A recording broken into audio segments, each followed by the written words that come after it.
नमस्कार, जय हिंद, जय भारत। मैं अखिलेश आपका मेरे YouTube channel no and go से जुड़ने पर हार्दिक स्वागत करता हूं। आज के मेरे इस वीडियो में आप देखेंगे कांवड़ यात्रा से संबंधित रोचक जानकारियों के बारे में। पौराणिक मान्यता है कि कांवड़ तीर्थ यात्रा में लाखों भक्त, जिन्हें कांवड़िये के नाम से जाना जाता है और जो भगवान शिव के भक्त होते हैं, उनके लिए कांवड़ यात्रा बहुत महत्व रखती है।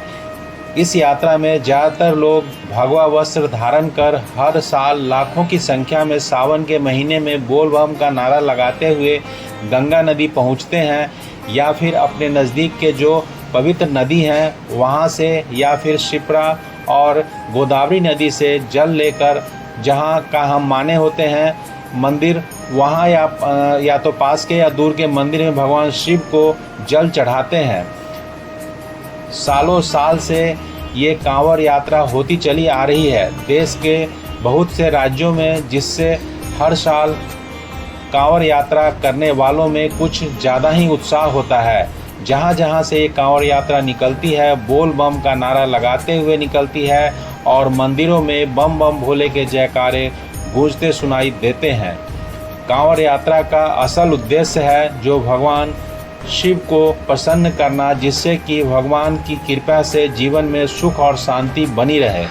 इस साल की कांवड़ यात्रा 22 जुलाई से शुरू हो रही है, जो लगभग 1 महीने तक चलेगी। क्या आप जानते हैं कि इस यात्रा की शुरुआत कैसे हुई?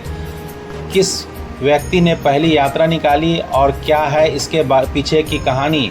अगर नहीं तो आइए जानते हैं आज के इस वीडियो द्वारा कांवड़ यात्रा के इतिहास के बारे में। समुद्र मंथन।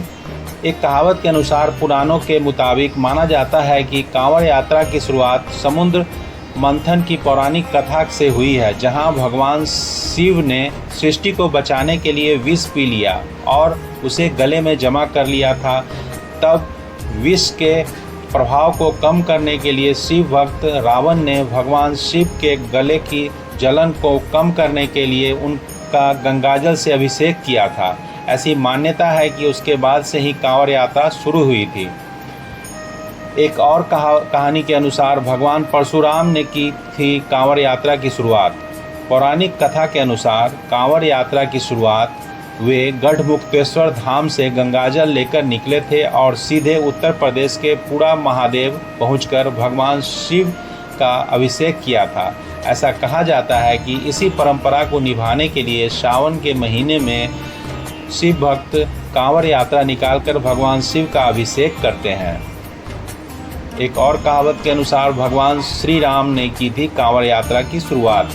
पौराणिक कथा के अनुसार शिव भक्ति में श्री राम ने की थी पहली कांवड़ यात्रा, जिसकी शुरुआत बिहार के सुल्तानगंज से कांवड़ में जल भरकर झारखंड के देवघर में, जो वैजनाथ धाम या बाबा धाम के नाम से भी जाना जाता है, वहां जाकर शिवलिंग पर जलाभिषेक किया था। ऐसा कहा जाता है कि उसके बाद से ही कांवड़ यात्रा शुरू हुई थी। एक और कहानी के अनुसार त्रेता युग में कांवड़ यात्रा, इस कांवड़ यात्रा को लेकर जो पौराणिक कथा प्रचलित है उसके अनुसार त्रेता युग में ऐसा कहा जाता है कि सबसे पहले यह यात्रा श्रवण कुमार ने की थी, जिनके माता पिता अंधे थे, और जब उनके माता पिता ने गंगा स्नान करने की इच्छा जताई तो वह उन्हें कांवड़ में बैठाकर यात्रा पर निकले थे। उसके बाद वे हरिद्वार पहुँचे और वहां अपने माता पिता को गंगा स्नान कराने के बाद गंगाजल अपने साथ लेकर आए थे और इसी गंगाजल से भगवान शंकर का जलाभिषेक किया था। कांवड़ यात्रा के नियम। कांवड़ यात्रा के दौरान ध्यान रखना होता है कि अगर आप कहीं रुक रहे हैं तो कांवड़ को भूमि या किसी चबूतरे पर ना रखें। कांवड़ को हमेशा स्टैंड या डाली जो पेड़ की होती है उस पर ही लटकाकर रखना होता है। कांवड़ यात्रा के दौरान किसी भी तरह का नशा, मांस, मदिरा और तामसिक भोजन नहीं करना होता है। कांवड़ यात्रा करते समय पूरे रास्ते बोल बम भोले या जय जय शिव शंकर का उद्घोष करते हुए लोग चलते रहते हैं।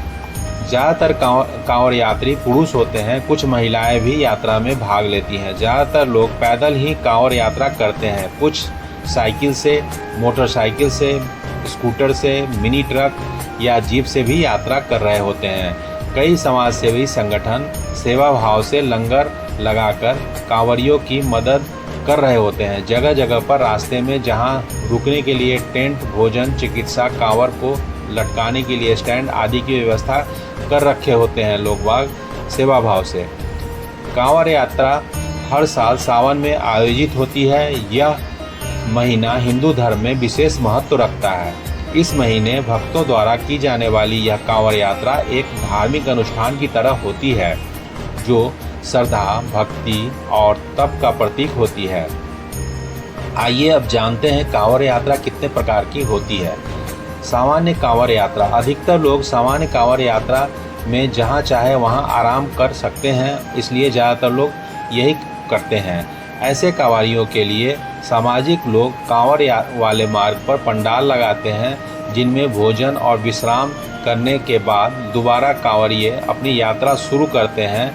आराम करने के दौरान कांवर को स्टैंड पर रखा जाता है ताकि वे ज़मीन को ना छुए। डाक कांवरिया।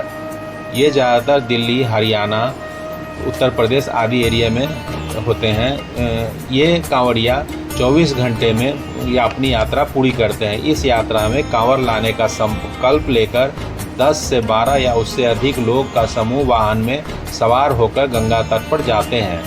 वहां से 1 या 2 सदस्य लगातार नंगे पैर गंगाजल हाथ में लेकर दौड़ते हैं।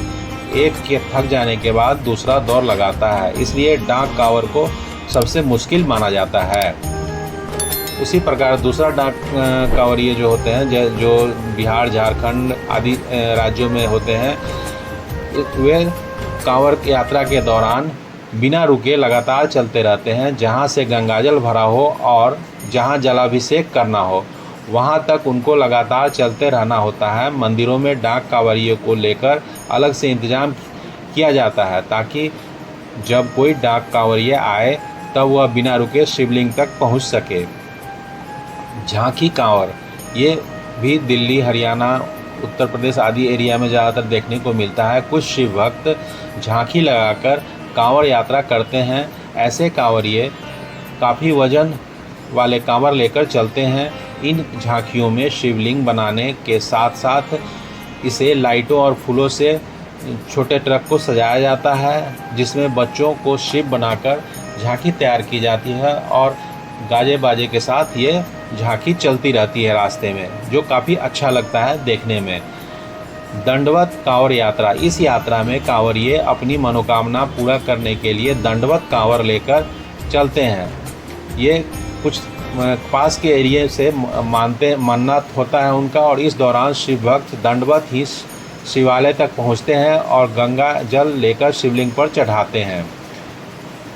उसके बाद होती है खड़ी कांवर यात्रा। इस कांवर की खास बात ये होती है कि शिव भक्त गंगा जल उठाने से लेकर जलाभिषेक तक कांवर को अपने कंधे पर रखते हैं। इस यात्रा में कांवर को आमतौर पर शिव भक्त दो लोगों के साथ ही लाते हैं। अगर बीच में कोई ज़रूरत हुआ तो दूसरे को ट्रांसफ़र करते हैं। ऐसे आपस में करते हुए रास्ते भर वो चलते हैं। तो इस प्रकार संपन्न होती है ये कांवर यात्रा। दोस्तों, आशा करता हूँ आपको कांवर यात्रा से संबंधित रोचक जानकारियों पर आधारित ये वीडियो पसंद आई होगी। आपको ये वीडियो कैसी लगी, अपनी जानकारी को साझा हमारे साथ अवश्य करें। वीडियो को लाइक करें, सब्सक्राइब करें और बेल के बटन को दबाना ना भूलें, ताकि जो हमारा नया वीडियो आए तो आपके पास नोटिफिकेशन पहुंचे और आप फिर से नए वीडियो को देखने के लिए मेरे चैनल नो ऑन गो के साथ जुड़ सके। वीडियो को यहाँ तक देखने के लिए बहुत बहुत धन्यवाद।